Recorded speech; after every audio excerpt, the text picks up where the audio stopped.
Hey everybody, welcome to today's webcast. Super excited to have one of my great friends and one of the great execs in banking, Jake Heugly. Jake, how you doing, bud? I'm doing great. It's good to be here. Good.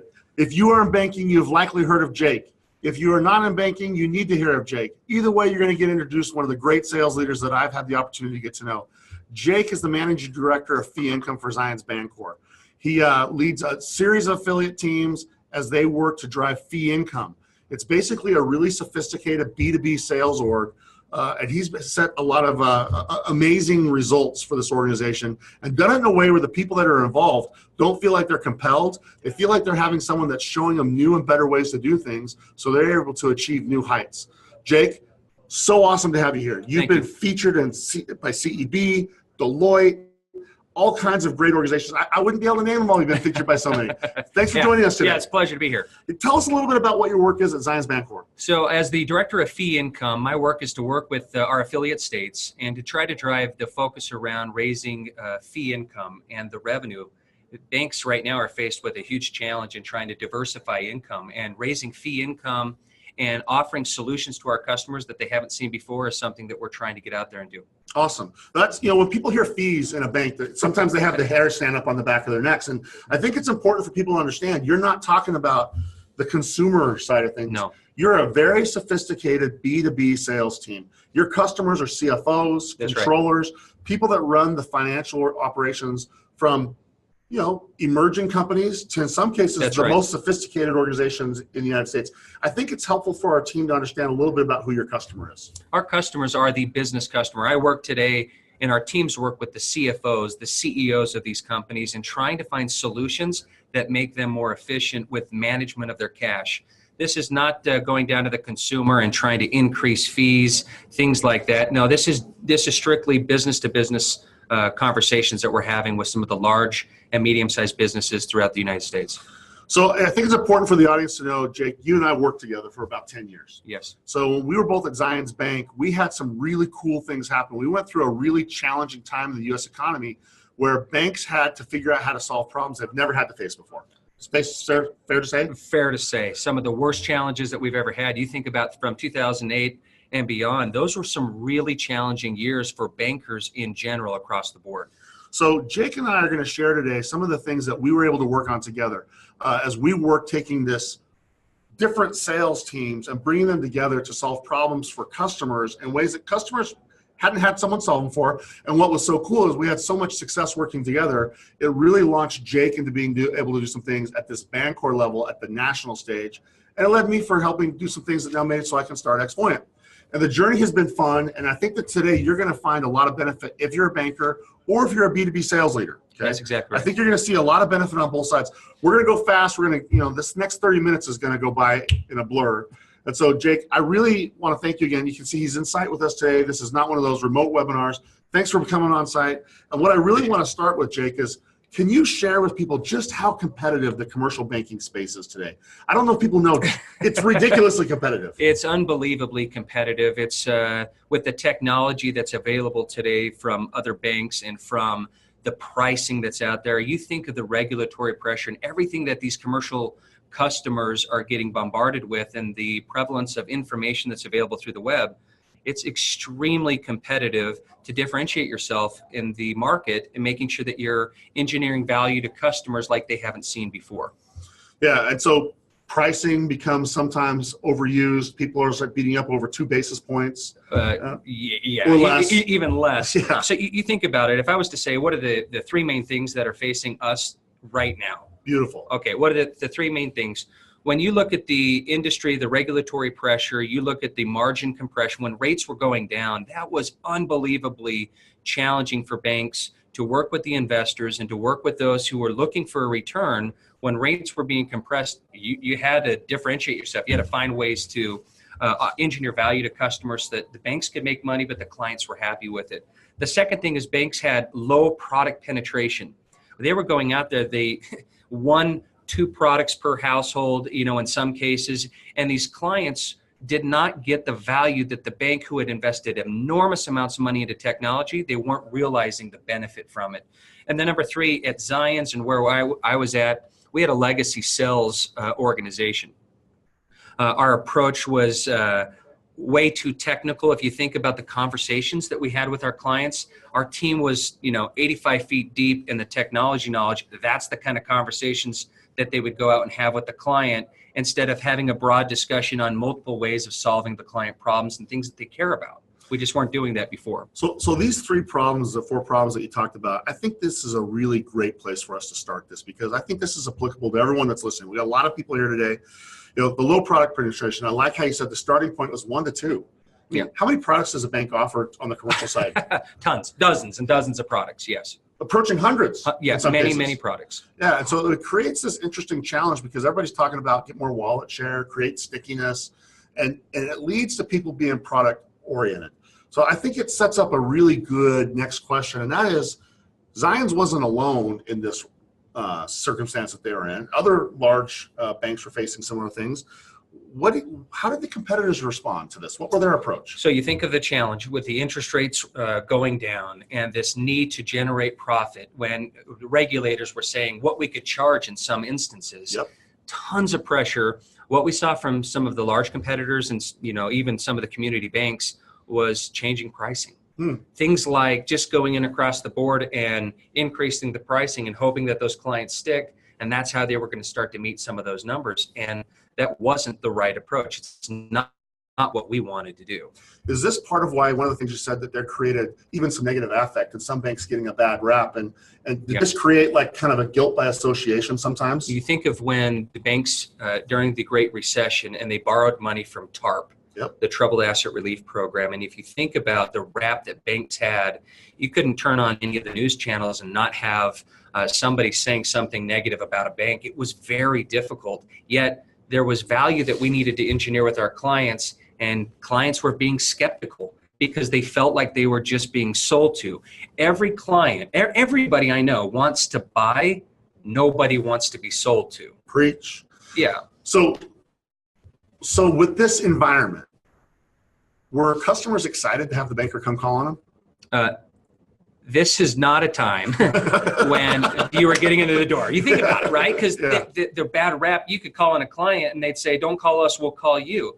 Those were challenging times to be a banker. And we, quite frankly, we had to think differently than what we were doing. So let's talk about that. What was your approach? How did you address this challenge? Well, one of the things we had to think of is that we couldn't try to solve it the same way that we'd been doing it in the past. We had to think about the experience for the client. Yep.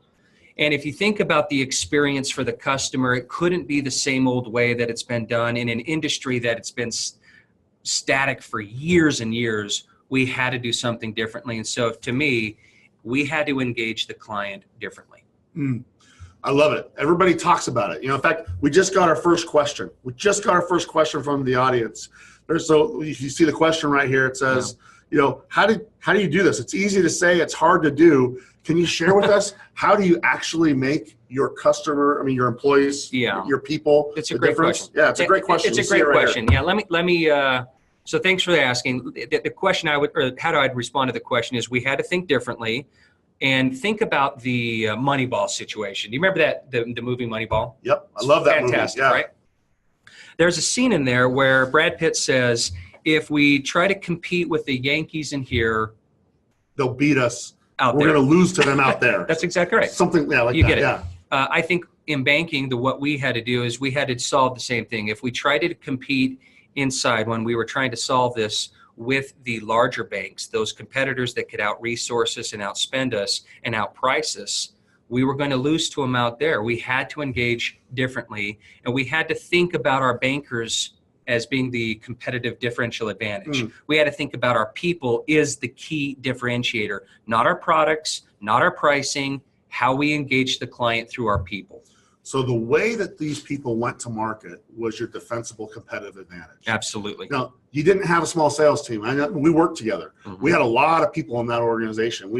A lot of people. Again, new ones to old ones. People have been around for a long time. This is a big deal because I'm going to stay with this question that was asked. I think it's a really insightful question. And again, easy to say, hard to do. And the bigger the scale, the harder it becomes. Yes. And also, we had some people that you and I refer to as the legacy bankers, been there. They've been there longer than either of us have been alive. Yes. Clear down to new ones that say, hey, I just want to win. I want to help. So What do you do? Where do you start? What's the start point on how you do that? That's a great question. First thing we had to do, you think about it, you got legacy salespeople that you mentioned that have been around doing it from the same way for years and years. In fact, even influencing the new sales reps. It wasn't the right way. That legacy sales process doesn't work. And especially in the complex and sales environment that we have right now, we had to change. First thing we focused on was role clarity. We had to differentiate what their job was before versus what we're asking them to do now. I'll push pause because this is a huge topic. We spent a lot of time on this. For the audience, one of the things that we get all the time, Jake, and it wasn't unique just to banks. You're right. Banks do have all kinds of role confusion. I got to sell, I got to service, I got to manage all these different things, death by meetings. That's not unique to banks. For the bankers that are here, you get it. But for our other sales leaders, it's important that we understand that role clarity it's interesting to me. That's what you started with. Yeah. You didn't say do more of something or do this. You said, let's make sure that we have these things clear first. Yeah. And I'm going to guess that the role clarity wasn't just in how you spend your time. It's clear on what things we're going to focus on when we talk to a customer. Absolutely. And so this is what really led to, I think, this 6-bucket approach. And we won some awards together, won some American Business Awards. You've been showcased with people like CEB and some of these other places for this 6-bucket approach. I really think it's important to start with this. Can you share what this 6-bucket approach was based on? The 6 buckets, that's just a catchy name. It was really 6 conversations. Let me just kind of step through what I think would be interesting for all of you. The first thing is when we went out there, we realized that our people were technically very competent. So from a product training standpoint, they were really good. The problem is they didn't understand as well the problems that our clients were facing. Okay. So when they would go out, their conversation would be very rich in a technology or a product, but we were challenging the client to try to figure out what value that would bring for them. And it wasn't a good experience. So as we went around and started to speak to customers and started to understand how we could differentiate, we realized that by nature of being in business, there were 6 main things that kept coming up, 6 different categories that clients would talk to us about. We knew that we needed to set our conversations around those six areas versus giving more product goals. So before you tell everybody what the 6 conversations for a bank was, I want everyone to push pause on themselves here and think for a second. This is totally relevant. For a technology company, we easily get enamored with our tech, right? If I'm a consulting company, I easily get enamored with what my process is that I want to take someone to. I don't care if you're selling financial services. I don't care if you're selling technology, manufacturing, any of those things. One of the first traps that salespeople get pulled into is what we call the disease of me, right? We get pretty baby syndrome. And so I think that what Jake's about to share is ridiculously important because we all talk about being problem-oriented or customer-oriented or solving things that matter to customers. I think it's super important for the audience to hear how we broke it down and made sure that we defined ourselves by something other than the products we sold and the revenue we generated. Correct. So you think of the bank. I mentioned that we have dozens and dozens of services that we offer to business customers. And before they'd go out, our officers would have just a conversation about that product. We changed that to be the 6-bucket approach, the 6 main conversations. Amazingly, all of our products fit into those categories, into that section. So number 1 was in the collections. How do they receive the money from their customers? Everyone gets paid. Everyone needs that money, the receivables, in order to make payroll and whatnot. Now, this can get complex. A small company might just need cash, checks, credit cards. You got it. But the big global companies, it gets very complex. They've got multiple locations. They've got wires. They've got all sorts of ACH capability, international payments. Money coming in is very complex. Okay, so you would understand we have tons of solutions to go for that. Dozens of solutions. So number 2, you think about disbursements. How do they pay people? They want to always accelerate when they get money, but they want to delay how they pay people. And so there was a common theme around how do we disperse and make it easier for them. They wanted it simple, they wanted it easy, but they wanted it fast. Jake, the questions are blowing up. I'm not going to stop you right now because I want to get the 6 out, but I want the audience to, The questions are blowing up. You're striking a nerve right now as it relates to defining yourself by problems, not products. Yes. So let's get through these. We promise we'll answer some of the questions. You got two. Let me give you the All right. So you got collections, disbursements. The third one is information reporting. And it doesn't matter if you're the CEO or if you're the controller, the treasurer, the CFO, whomever, you need access to the information. You need to know what's going on. That's online banking to all sorts of information that we can send to you. Yep. Number 4 was capital management.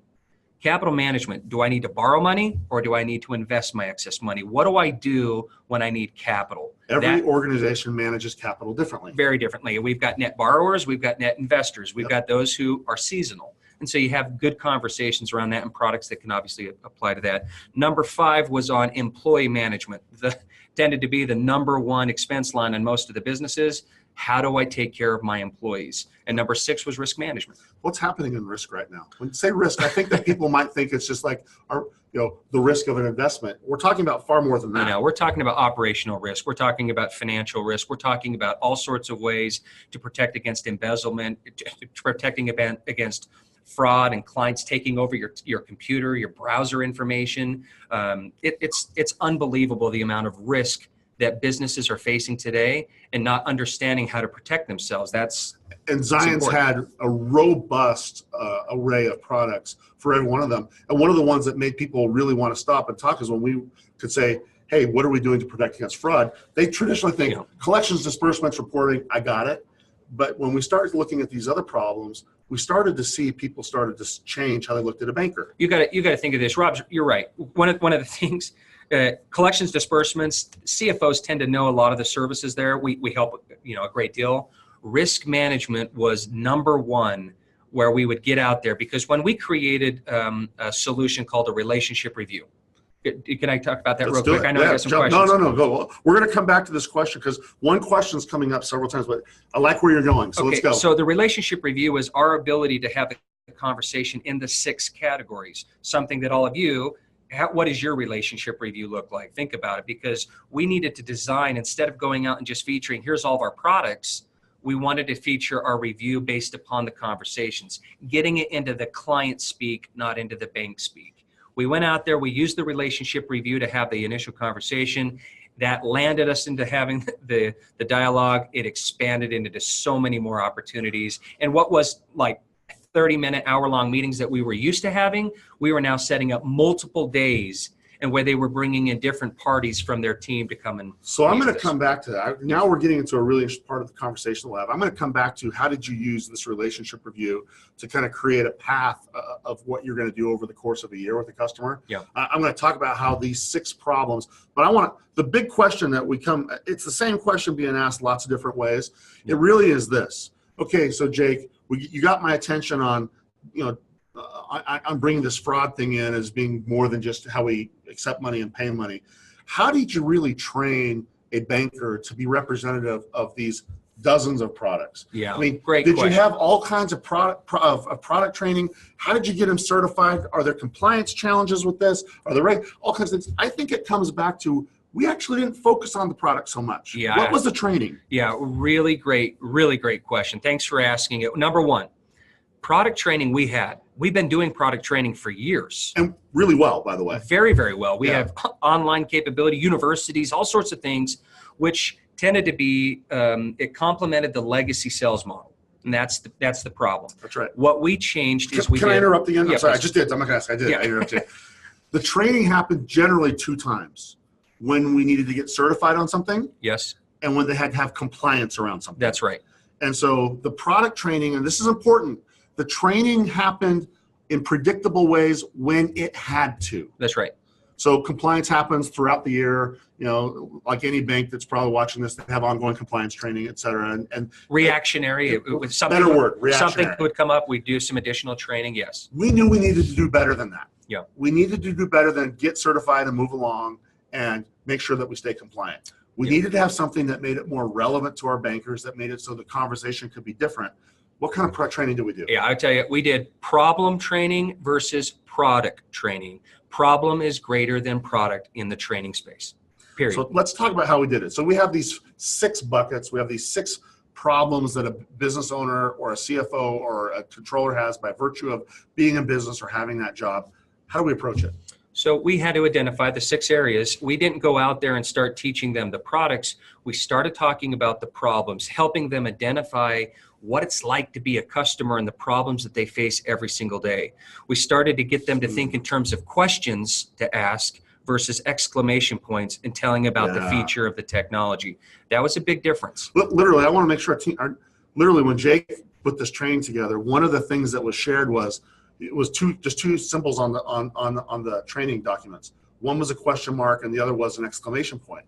And it was stop thinking in terms of statements and start thinking in terms of questions. What happened when our bankers started doing that? Well, we started to think of the questions to ask the clients that would help us uncover, A, did they have a need? Is there a risk that they were being faced with? Was there a challenge? Or would there be something that would benefit their company? And when we started to do that, we started to teach discovery level questions, need-based questions. Once that happened, then all of a sudden the products came. Yep. And can I tell a quick story? Please. We had a customer, we went out there and met with them, sat down, and it was just the CEO. He was reluctant because, again, at the time, bankers, they didn't want to meet with you. Yep. We sat down with a customer. We started to ask him questions. He says, "Well, aren't you going to just talk to me about the solutions that you offer?" We said, "No, let me ask some questions so I better understand the problems that you're facing currently today." He stopped in the meeting. I'd asked about 6 questions, and he said, "Nobody's asked me that before." That's when we knew that we had struck a nerve. He then calls in a whole team of people to come meet with us, and what turned in from an hour meeting started rolling to multiple day sessions where we were going in. We absolutely re-engineered his entire banking because he didn't think that we were there just to sell him something. He understood that we were trying to understand the problems he's facing every single day. I remember when you shared that story with me back when it happened, and the example that you coordinated that with that I thought was really relevant. As you said, just like one of the large shipping companies, their whole thing is we are logistics. Yeah. You wanted to take the we are logistics approach to banking and how you connected those dots and how interesting it was. So I guess what I want to jump to is, so we had so many, hundreds of bankers going through this, some new, some old, some in the middle. How well was it received to start training them on problems? At first, I know it wasn't, but what happened pretty quickly? At the very beginning, it was scary to people. Yeah. They wanted to revert back to, I can get technical, I can know the product. When you start going into the problems, it was very scary at first. Then vulnerable almost. Vulnerable. They didn't want to admit that they didn't know, okay? But all of a sudden, when people started to collaborate as a sales organization, we started putting up on the wall, here are the problems that this vertical is facing. Here are the problems that these guys are facing. And then what questions could we ask that would help them uncover if there's a need there? We needed to understand if there would be an impact, if there would be a benefit to them. And then all of a sudden, it was easy to offer the products. In fact, we didn't even have to go into details on the product or on the pricing. And one of the things I remember that we did that was really meaningful that a lot of our bankers told me, and I know you heard the same thing, the training around dollarizing the impact of that is we taught them how to say, it's not just how does this show up, but how do you dollarize the impact? That's right. That idea of we don't know that we have something unless we've dollarized it. We actually had people that said, I'm going to walk away from this one, and the client would come back and say, no, what you don't understand is it also means this, and this for me. That's as well. exactly right. And I watched very quickly this team of bankers start to define themselves by 6 problems rather than 300 products. That's exactly right. And what was interesting to me is I watched us win new business, retain more business, and even make saves. Are there any kind of stories that jump out at you that might be fun to share along either winning, retaining, or saving? It's important to know this, that we started to think of our teams, are you a 6-bucket banker?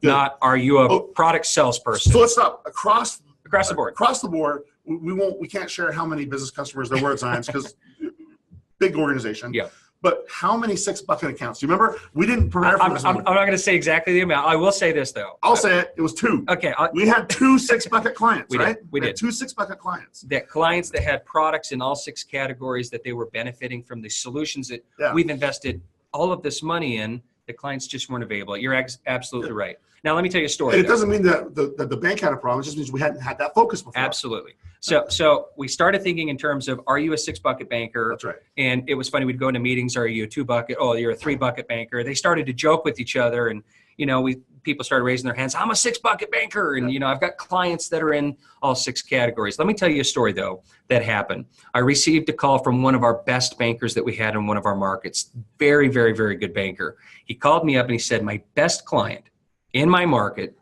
is leaving to a competitor. And you're like, oh. And I'm like, what happened? What is going on? Was it a price? What happened? He said, will you please come up and meet with our client and help me try to save this customer? The 6-bucket approach is what I used when I walked in and met with that client. And we had the conversation. We talked about the 6 areas that are facing his business. But the client said something that I'll never forget. The client said to me, I'm tired of hearing what products that your business offers from your competitors. I hope everybody caught that. Say it one more time. I'm tired of hearing from your competitors what products that you offer. It was earth-shattering. This banker was embarrassed. He looked at me during the meeting and said, and that's when it started to click for more and more people that if our best banker had been focused only on products in the past, that he too can change. And we started going from just, a couple of people being interested right at the very beginning to everyone got on board because it was so important. We saved that client because we started to think differently about our process in solving the client's problems. Love it. We could tell stories about landing and growing and retaining like that. That's a great story.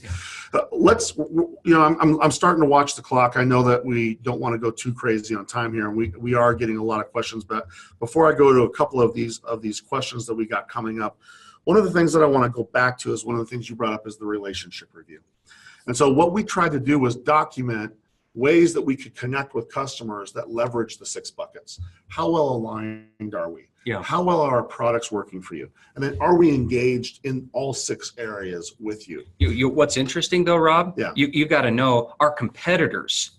Okay. Our competitors started to see this and they thought that they could just replicate the review. It looked the same. In fact, I had one of our clients bring it in and said, hey, this is what one of your competitors is doing. It was exactly the same format that we had done. What they had missed, the client of ours said, they didn't ask me any of the questions. They just thought that they could show up with this information, it would work. That was a key differentiator for us. It was providing the analytics, but teaching them how to understand the problems that the clients were facing. And I sat in on some of those. It's interesting. You and I kind of came up with this idea on a flight. Yeah. I remember we came up with it on a flight. And watching it, one of the things that was meaningful to me that I think would be cool for our audience to hear is when our bankers started doing relationship reviews, they could score themselves as green, yellow, red. It was, I'm doing great, I got some room to do, or I got a lot of work to do. I'm not doing anything. Early on, our bankers, they wanted to score themselves as green and everything. And with the client. Yeah. The review was designed to say, how well am I engaged or aligned with my client? Everyone wanted to make sure that they thought it was green, and they were worried. They were vulnerable. They thought, that we were going to judge them or that they would have some criticism. That would or it was admitting that I don't know something that I should with the client. Yeah. What we found, what did we learn along those lines? Found the green didn't work. And when they started to go out to to their clients, and having conversations with the plan and looking at the scores, the greens, the yellows and reds, those bankers who were scoring themselves as a red and a yellow looking for opportunities to improve, that's when the things started happening. Conversations took place. The best is when a client said, hey, how do we take us from a red in that category? How do we get ourselves to a green? Clients started wanting to have better conversations. It was a game changer. It really was. And I watched it slowly. It took a few of our bankers that had the guts to admit that, hey, me going in and saying, I don't know everything about you. I don't know your 3-year plan and I want to, or we haven't talked about fraud and here's why we should. Watching those people have that happen and then watching their portfolios change dramatically, it caught fire inside the bank, didn't it? Huge. And we went to the point where instead of people like resisting, we watched 2 6-bucket clients become double digit become triple digit becoming 4-digit. And in a year and a half, I know you can't share like a lot of dollar amounts because of proprietary, but what are some of the things you could share? Let me just tell you the success of this and because of the way we implement it, we went from a single digit kind of products per household with our commercial customer base to double digits. That's like a 5x growth in this business because we changed our approach. We didn't do it the same way that we had been doing it for years. That created a 5x multiplier. So I want to say it again. This was the secret. This guy right here, he architected the roadmap for 5x improvement in number of products per business. And how many product goals did you set along the way? 0. None. 0. It's important. We did not set any goals or quotas or any of those things. It was all about engage the customer differently, have a different conversation, define yourselves by problems, and then align to how you, and the product became like a natural event. You got it. Okay. So a couple questions coming in. We're almost out of time. I'd like to do a couple. One of them is, Jake, I love this. How do I implement this at my bank? Where do I start? Great question. Okay. Yeah. The only advice that I would give you is, first of all, you need to start where we did. What's the problem? You need to start thinking about what are the challenges and the problems that your clients face? What are those categories that your clients face? Implementing it is extremely difficult, but the reward is just overwhelming. But the first thing you need to understand is, what are the challenges that our clients face? How, for us, we defined the 6 buckets. That was the beginning of kind of moving the needle. Another question comes up on how did you track it and how did you institutionalize it? One of the things that jumps at me, and I'll start the conversation and you can finish it. We tried to push as much of this into Salesforce as we could. Yep. We had the relationship review run through Salesforce, right? Yeah. We answered some questions and it populated it. We also pushed the bucket count into Salesforce. Yeah, right? There's a question right here. How did you leverage Salesforce for any of this information? Salesforce was our engine to report. We leveraged the information because what we put into Salesforce kept track of it. But more importantly, are you a 6-bucket banker was more than just anecdotal. It was, we started to show that empirically with the data from the system to say your portfolio has this many customers in bucket 1, bucket 2, bucket 3, et cetera. So it really was Salesforce that allowed us to kind of report on that. And that drove a lot of Salesforce adoption, by the way. Tons. So another one that comes up that I think is a really good one that we touched on, and maybe we clearly didn't get deep enough on because the questions come here. The question, and you can see it, is did your customers really appreciate the opportunity to have the scorecard? Let's talk about that because it wasn't really rigid. It was just insightful. It was insightful. So you think about relationship reviews in the past, right? They were more product reviews. It was, who's your user? This is how many people are signed into this system, and here's your balances. And, anybody can have that kind of information. It's available to them online. A lot of the information is. So when we changed it and started to having the planning tool and having the conversation on the scorecard, it changed it because the clients started to say, I want to improve my relationship with the bank. Remember, credit at the time was hard to get. One of the buckets was capital management and borrowing. Mm-hmm. They wanted the bank to know what they were in a good position and that they were trying to go green. The coolest thing is the clients loved it. It challenged us as bankers to think differently. And I can tell you the scorecard is one of the coolest things that we created from it. I'll finish what you started. I agree with everything you said. But the other one I would say is we saw customers saving that scorecard, taking notes on it, bringing it out next year, saying, okay, this is what we said we were going to do. How do we do? And it was interesting because we laid a blueprint for all the things. In fact, I remember now, as I'm thinking through those days, Jake, we made it very clear the relationship review, you are not allowed to sell anything. That's right. If there was follow-on products and meetings we're going to have, we used that meeting to schedule out what we were going to do next. That's exactly right. But we said you are not allowed. We're not here to sell you anything. Even if the customer says, I want to talk about it. We scheduled the follow-up meeting. I'm glad that question got asked because you got to think about the relationship plan. One of the areas was, how well are we engaged with their executives and the key people at the business? Yeah. They were keeping it and holding us accountable. Are we meeting with that client the frequency that they want? As bankers, it's very often we just go, well, let me put it in my calendar. I'll meet with this client every 6 months. I'll meet with this client every year, every other month. Depending on the needs. What we found out quickly is ask the client, we documented it, when they pull out the review, were we meeting them on the schedule that they wanted? So we're about out of time and I'm not going to take any more. We got tons more questions. Keep shooting questions in and you send them to us. We'll find ways to get back to you and answer those questions. I want to summarize now, Jake. It started with, the way we started this thing, you started with, we got to think differently. Yeah. If you were to summarize the think differently part, what's a final thought there? We're going to have like 4 or 5 final thoughts.